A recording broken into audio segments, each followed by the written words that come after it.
Hi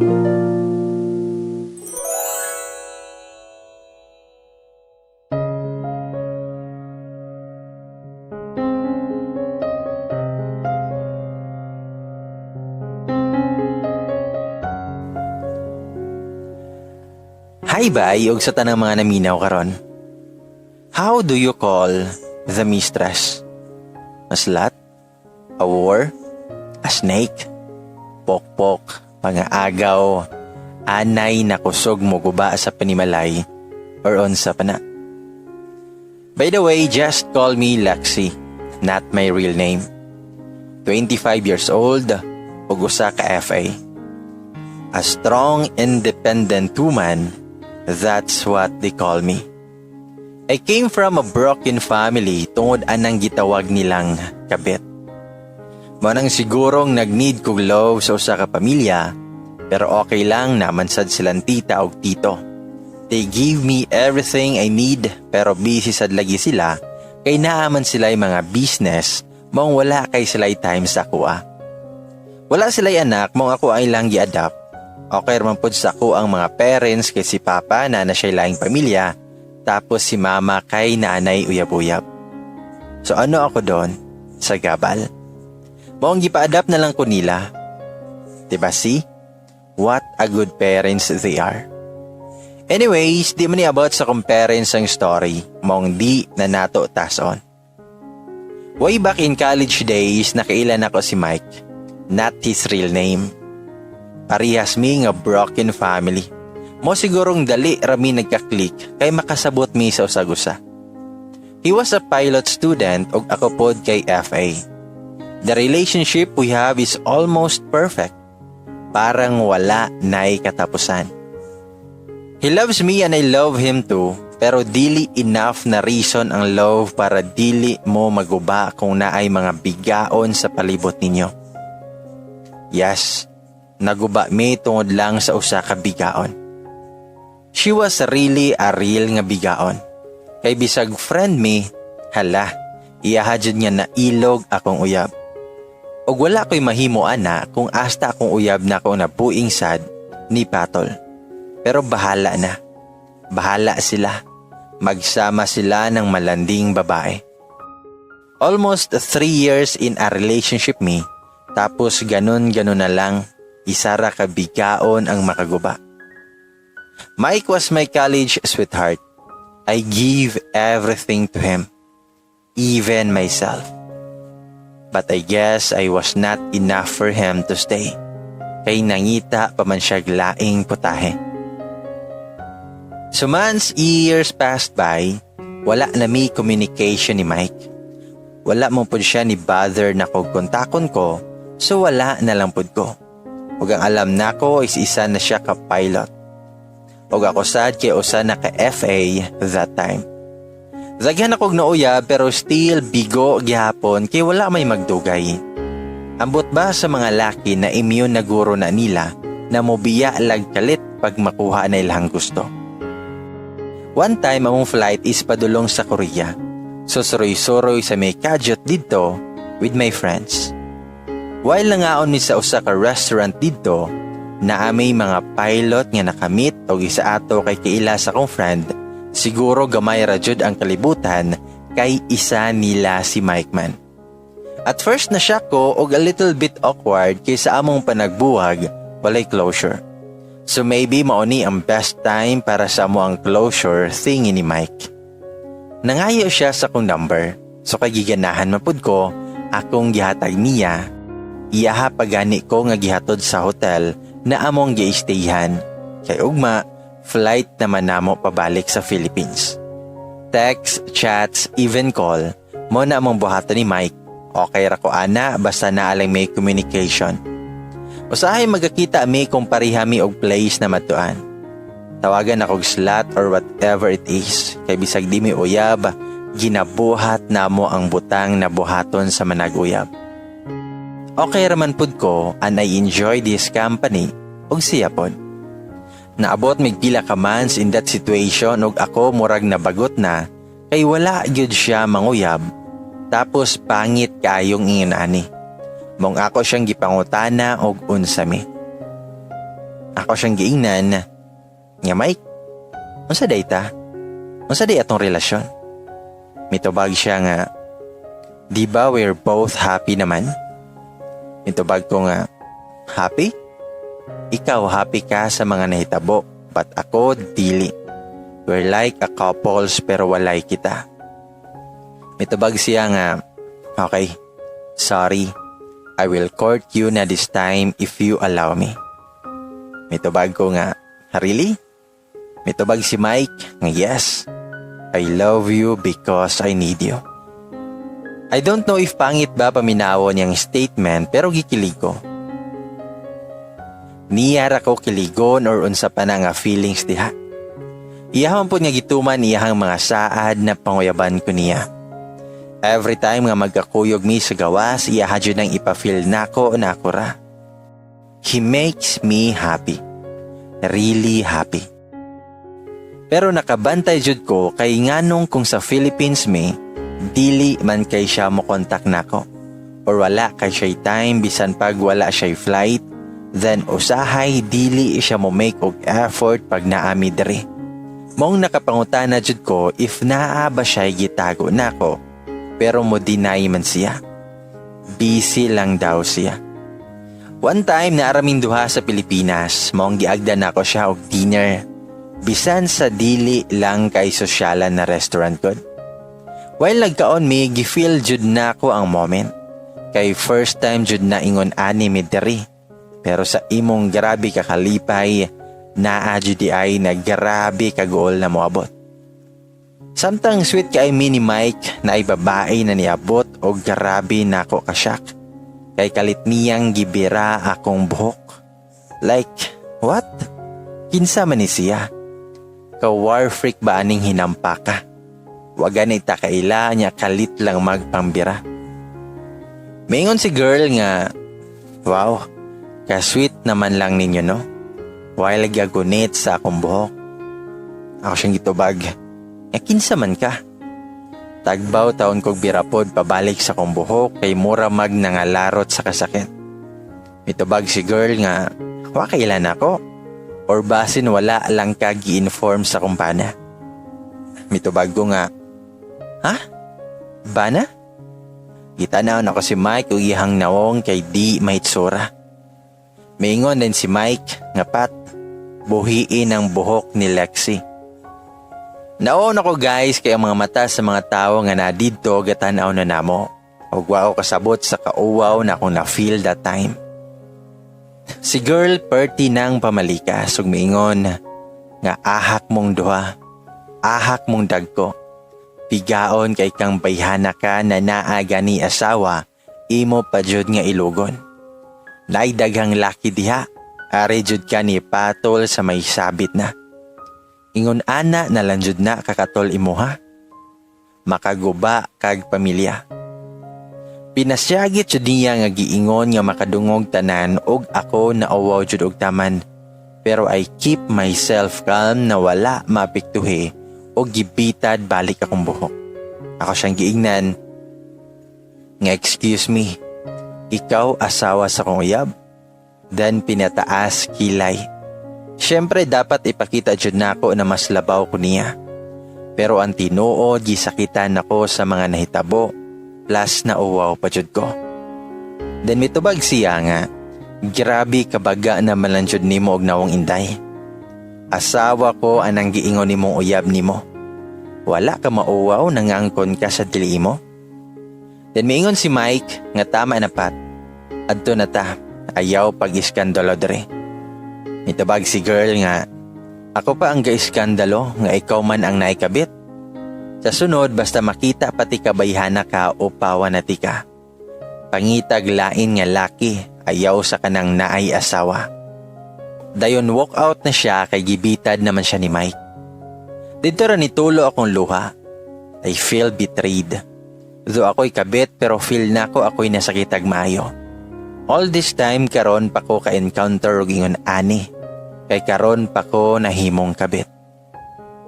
Me and Mike are not really meant for each other di ay. Kinaan naman siya asawa. Moto nga niuli ko sa muan na lutaw kayo. wala pa ko kaget over sa skandal nga nahitabo dito sa resto. Gipuang raday kong Mike. Bantog radi ay di jud ko niya ipilaila siya mga parents nga nagbalik nami tungod di ay na siya asawa. Buing rasad ko kay wala gyud ko kahibalo na minyo na day siya. Maayo mampod kaayo siya magpakaulitaw. Nasakitan kay ko sa mga nahitabo. I love him so much pero pain ra akong nakuha sa gugma nako niya. Naring akong cellphone ug nakita na ako na si Mike ang nanawag. Wala na ko tubaga o gi-off na lang nako kay grabe kasakita. Gibuing ra ko niya tapos gisabay paminiya siyang asawa ug nauwawan kay ko. Pag-ugmaan na ako'y flight pa US pero wa ko'y gana mo duty kay murag bugat kay akong lawas nga wala ko'y gana sa tanan. How I wish I wake up with amnesia or wala na lang unta ako nakamata pero wala ko'y mahimo kung magmukmok ra ko sa balay maong nakadecide ko na mo duty na lang. Padulong ako gawa sa balay og didto na ako nakita ang sakyanan ni Mike. Nagpaspas ko og lakaw pero nagukod pa jud ko niya og giharangan.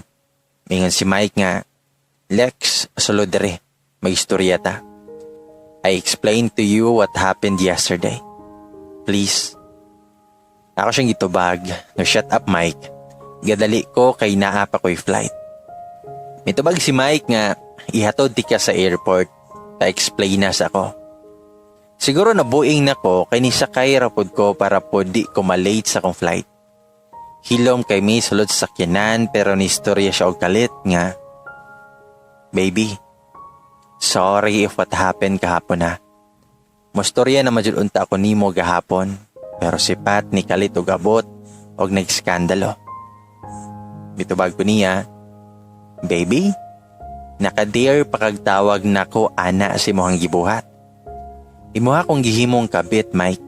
Isabay minimo si mong asawa. Itubag si Mike nga, buwag namin ni Patricia, babe. Dugay na pero siya di jud niya dawat. Pero ikaw jud akong love. Mitubag ko nga, love? Yun sa nimo ko pag love, Mike. Nga gihimo ko nimong kabit. Mao na ang love na imong pasabot. Itubag si Mike nga, let me fix this. Promise, nag-file na ko annulment kay Pat. Ug ikaw akong gipili over niya, punta di ka mobuwag na ako, babe. Gitanaw na ko siya, iyahang magipangsulti, sincere kayo. Mong ni-smile ko ug happy kay ko si iyahang giingon. Pag human na to okay na ang tanan, kabit taman ko karon pero puhon mahimo na kong misis ni Mike. Yes, martir na ako martir. But I love him so much more than he loves me. Kaya bisag unsa dawat nako. Things work out sa mua ni Mike og nagplan siya na pilaila ko niya siyang only daughter. Then excited kay ko kay feel na ko hapit na mi mabuo ni Mike. Nagsabot mi ni Mike na mag-mall kauban siyang anak. At first awkward pa kaayo kay iyang anak na 5 years old wala pa'y alam sa tanan. Pero wala pa namo gisulti ni Mike para dili mabigla ang bata. So while galingaw-lingaw mi og soroy, nalingaw jud si Nika. Wa ko gi-expect nga moabot ang misis ni Mike. Mingon si Nika nga, Mami, naalagi ka.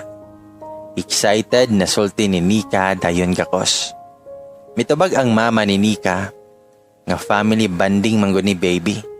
Pero nganong naay na sa agdari. Dayon tanaw nako with matching pinataas ang kilay. Dayon mitubag si Mike nga Pat, ayaw pag-iskandalo dire. Mitubag siya nga, ayaw kog ingna ana Mike. Imong kabit ingna. Hinayra pero gidiin niya ang kabit na word.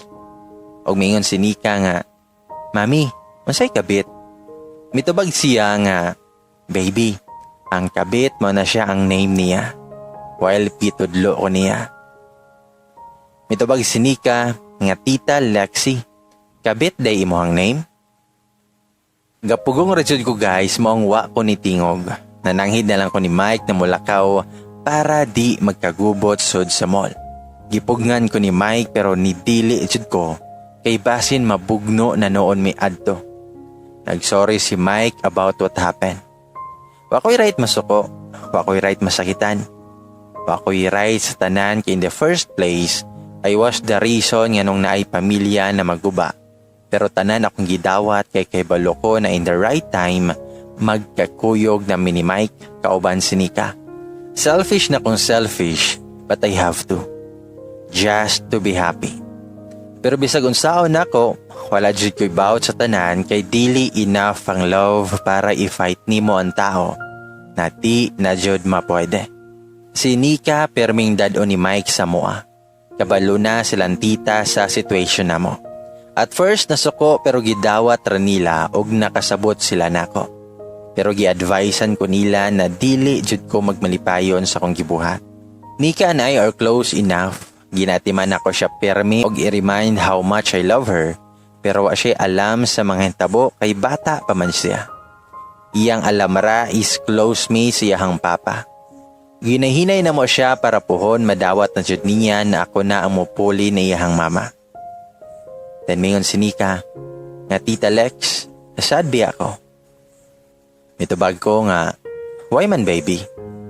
Mitubag si Nika, nga si Daddy manggod, dili kay muli sa mua. Tapos sige silag away ni Mami. Na-feel jud nako iyahang kagol. Kumingon ko nga, baby, basin busy si Daddy nimo. Ug usa pa nabitaw ko, di ba? Then mingon si Nika nga, di ba tita close on mong daddy? Pwede imo siyang sultian na dili na sila mag-away ni Mami. Kay mag-uol kayo ko. Wala ko makatingog sa gisulti sa bata. I feel her pain, the sadness in her eyes, then I realize nga nakita na ako akong self niya katong nag-cheat si Papa ni Mama. Katong giunsa paguba sa kabit ni Papa ang among pamilya. Nasakitan kay ko ato og maapod ron si Nika. Naka-feel ko og guilt sa mga nahitabo, murag sala jud nako tanan. Murag ako'y hinungdan na other family na sad ang maguba tungod sa kong gibuhat nga pagpaka-selfish. Wala man ako pangarapa nga mahimong kabit. Pero ngano man sa una ako'y permi ang una. Karon option naman lang ko. Nakikita akong may kay gusto kong tarungon na ni kay feel na ko sayop jud. Sayop jud na mopatol sa tao na dili pwede. I know it's too late na kay nahinay-hinay na sila og uba. Pero I should fix this kay ako may hinungdan sa tanan. Ug dili ko gusto nga si Nika maparihan ako sa una. Katong gabuwag silang mama ug papa tungod kay giilis mi sa kabit ni Papa. Gifeel na ko ang oras ug adlaw na kuyog na ka si Mike. Happy kay ko but in the other side na ay guilt ug sadness akong na-feel. Maong ako og yun nga gi-confront si Mike. Ako siyang giingnan. Nga Mike, undangon na nato ni. Itubag si Mike, nga what? Why? Itubag ko nga tungod kay dili na ni maayo. Itubag si Mike, nga babe, hapit na mahuman ang kaso namo ni Pat. Naka-file na kog annulment. Hapit na ta magkauban. Kuyog si Nika. Diba mao man ni atong pangandoy ang mabuo? Itubag ko nga, pangandoy nako magkapamilya. Pero dili ang mahimong kabit. Bisan usaw nato nga sakto atong gibuhat, sayop lang gihapon kay sala ni atong gibuhat. Mitubag si Mike, nakaron pa ka mo ingon ana nga daghan nag-struggles na atong nagian. Karon pa ka mo give up? Mitubag ko nga, love ti ka Mike pero dili nako kayang makita si Nika nga masakitan. Mitubag si Mike, nga babe, madawat ra ni Nika kadugayan. Mitubag ko nga, dili. Dapat kita angay mo sabot tungod kay parihat ang broken family sa una. Pero kita mismo gibuhat nato ang sayop. Mitubag si Mike, nga dili ni sayop kung love nato ang usag-usa, diba? Mitubag ko nga, sayop gihapon Mike. Dili enough ang love nato para mo fight sa di na dapat. Mitubag si Mike nga, babe, di ko gustong magbuwag ta. Love kaayo ti ka. Makasabot raligi si Nika sa tong sitwasyon. Ako na siyang sultian, babe. Please, di na ako kaya. Umitubag ko niya nga kayano ni mo Mike para kay Nika. I'm sure nga ma-fix pa mo ni Patricia. Mitubag si Mike nga, wala na ko'y love niya babe. Ikaw akong gusto. Itubag ko nga, sorry Mike, pero dapat pilion nato ang tama. Balik na si mo pamilya. Ayaw hatagi o guba na pamilya si Nika. Please. I kiss him for the last time og nilakaw. Tagbaw siya og pakiloy nako na dili na kubiyaan. Pero dapat manjo diba? Para di masakitan si Nika og dili na magubay ilang pamilya. I-deactivate ko sa tanan akong account nako. Ako number akong gi-change, nagpaka-busy ko sa akong trabaho. Nakununa na lang ko nga mo bakasyon para makapahuwaysad ko sa tanang pain na akong na-feel. Na may balay sila tita dito mong adto ko ni stay. Wala na ko'y kontak or balita ni Mike kung naunsa na siya. Basta ako nahibawan, uli ni siya silang balay. At least nabuo na silang balik. Bahalag ako'y mag-anto sa sakit kaysa makita nako nga naay pamilya na guba. Tungod nako og di ko ganahan i-hate ko ni Nika sa naitabo siyang mga parents. I enjoyed my vacation. Nagpaka-busy ko sa akong life. Ginabuhat nako tanang butang na malipay ko. Ana sila nga there's a rainbow after the rain. Sakto judi ay.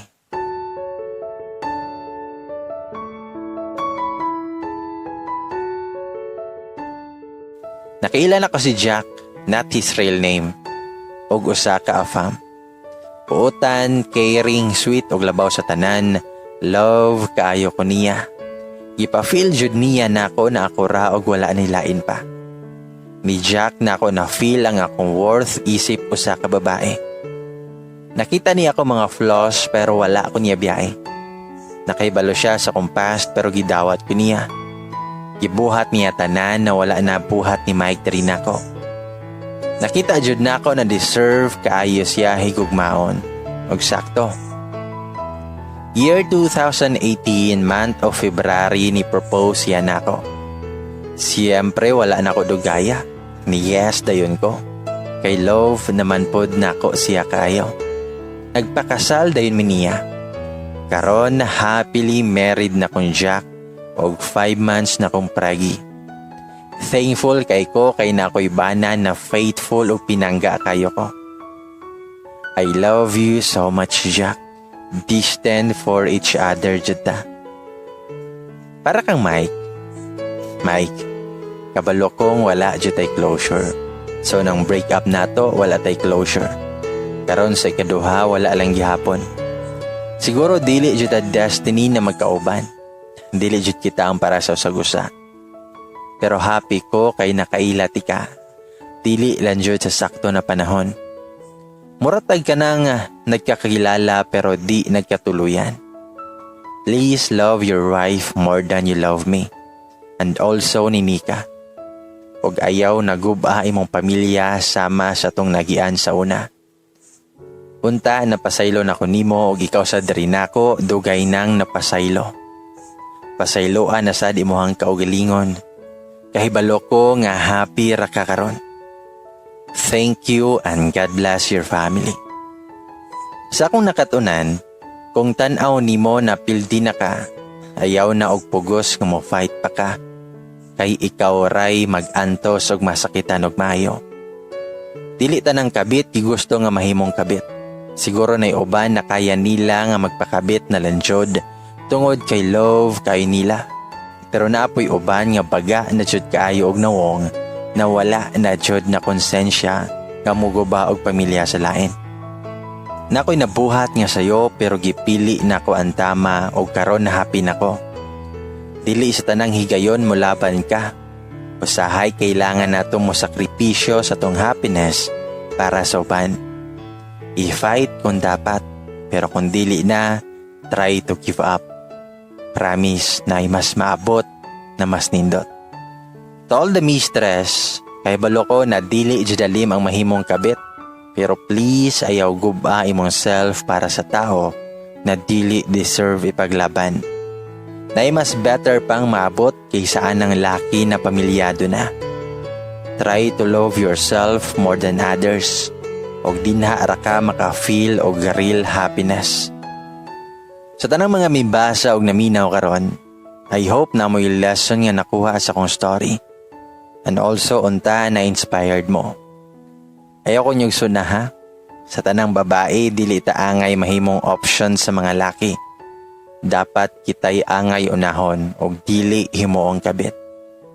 We deserve love and to be loved by someone na walang sabit. Og dapat kita rajod og walay laing kaagaw sa atong hinigugma, diba? Know your worth as a woman.